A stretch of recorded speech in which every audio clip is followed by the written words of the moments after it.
जय हिंद साथियों, welcome back again my channel Anil army blogs and HP23 motivation. दोस्तों, आप लोगों का दिल स्वागत है मेरे चैनल के ऊपर और आशा करता हूं कि आप लोग अपने घर पर स्वस्थ होंगे और सुरक्षित होंगे। आज की जो वीडियो लेके आया हूं वो भी आज की वीडियो भी आप लोगों के लिए बहुत इंपॉर्टेंट रहने वाली है। जिन लोगों को पता नहीं है इंडियन आर्मी के रैंक्स के बारे में, जो सिपाही से लेके एक सूबेदार मेजर तक जो रैंक्स होते हैं, आई होप जिनको पता है उनके लिए वीडियो नहीं है, जिनको नहीं पता है उनके लिए वीडियो है दोस्तों।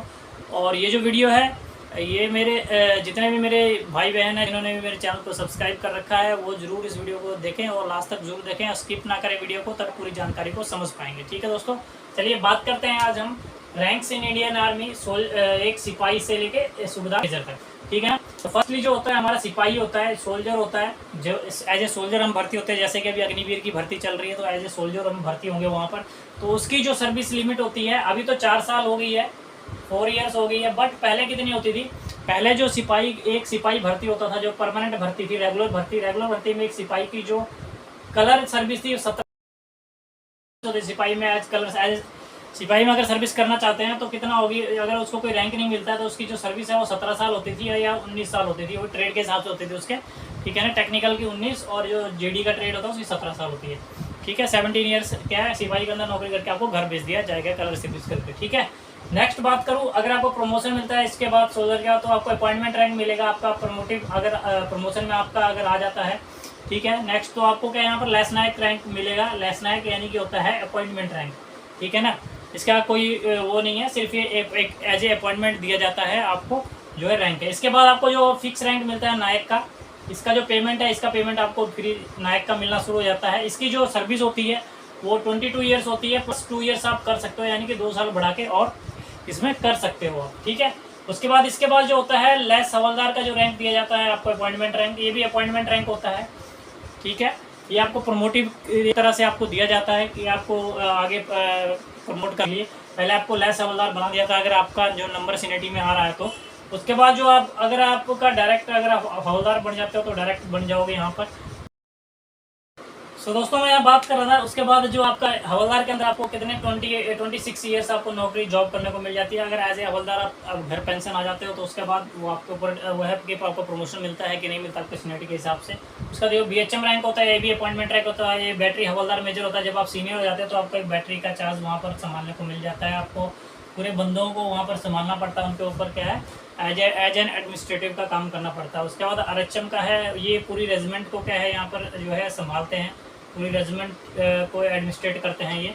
ठीक है। उसके बाद जो रैंक मिलता है आपको इसमें प्रमोटिव रैंक जो RHM के बाद जो मिलता है वो मिलेगा आपको नायब सूबेदार का, जो कि 28 साल जिसकी सर्विस होती है, प्लस 2 ईयर्स आप कर सकते हो, यानी कि 30 ईयर्स आप जॉब कर सकते हो एज एन जूनियर कमीशन अफसर, यानी JCO बोलते हैं हम इसको, जूनियर कमीशन अफसर होता है। ठीक है।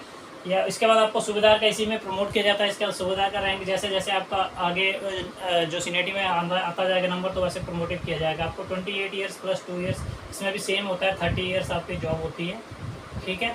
2 प्लस कर सकते हो आप, वो आपके ऊपर डिपेंड करता है कि आप 28 करना चाहते हो या 2 प्लस करके आगे जॉब करना चाहते हो। उसके बाद आपका ये जो सूबेदार मेजर रैंक होता है, इसके अंदर इसके अंदर जो है बहुत कुछ देखा जाता है। ACR देखा जाता है। ठीक है। ACR देखा जाता है, आपने फील्ड कितना काटा है, फील्ड एरिया में आप कितना रहे हो, उसके पॉइंट्स वगैरह मिलते हैं प्लस होके।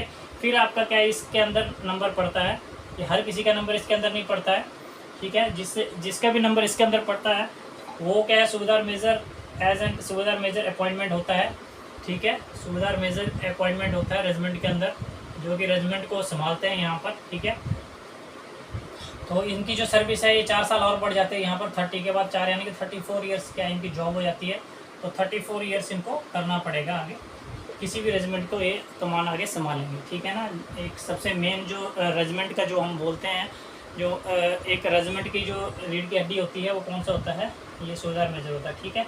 मेन यही होता है, जो भी है जितने भी सभी का जो कमांड होती है, जो जितने भी नीचे सोल्जर्स के ऊपर, ये वो किसकी होती है? सूबेदार मेजर की होती है। ठीक है। सबसे मेन यही होता है। ठीक है। एज ए हार्ट समझ लो, एज ए वो समझ लो उसको। ठीक है ना। तो ये इंडियन आर्मी का होता है यहाँ। ठीक है। सूबेदार मेजर।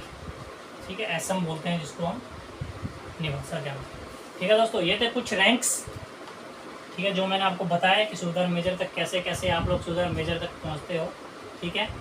तो ये सारे रैंक्स हैं, तो सारी चीज़ें हमको करनी पड़ती हैं। और इंडियन आर्मी के अंदर हम कभी भी क्या है, इंडियन आर्मी के अंदर एक ही चीज़ है कि ना की कोई जगह नहीं है, सिर्फ यस की ही यहाँ पर कॉलम है, नो का तो कोई कॉलम है ही नहीं। ठीक है, तो आप नो का कॉलम कभी भी अपने दिमाग में नहीं सोचना कि नो का कॉलम नहीं है इंडियन आर्मी के अंदर, हमेशा यस का कॉलम है। ठीक है ना, जो भी ऑर्डर यहाँ से मिल गया वो नीचे आ गया तो उस यस ही है, वो नो नहीं हो सकता है, हमेशा यस ही होगा। ठीक है, इंडियन आर्मी की खासियत ही यही है। ठीक है ना, ऑर्डर्स को फॉलो करना और ऑर्डर्स को हमेशा हमने फॉलो करना है। ठीक है, तो आप ऑर्डर्स को कभी भी मना नहीं कर सकते हैं, और जो ऑर्डर्स इंडियन आर्मी के अंदर एक सीनियर ने आपको ऑर्डर दे दिया वो आपको करना ही करना है। ठीक है, सबसे अच्छी एक संस्था है, मतलब कि एक मान के चलो कि जो ऑर्डर्स होते हैं ना उनको आप डिसोबे नहीं कर सकते हो, डिसोबे करते हो तो आपके ऊपर उसका चार्ज लगता है ऑर्डर डिसोबे का। ठीक है, उसके अंदर आपको कोई पनिशमेंट भी दिया जा सकता है, इसलिए आप ऐसा ना करें जिसकी वजह से क्या आपको दिक्कत या परेशानी हो।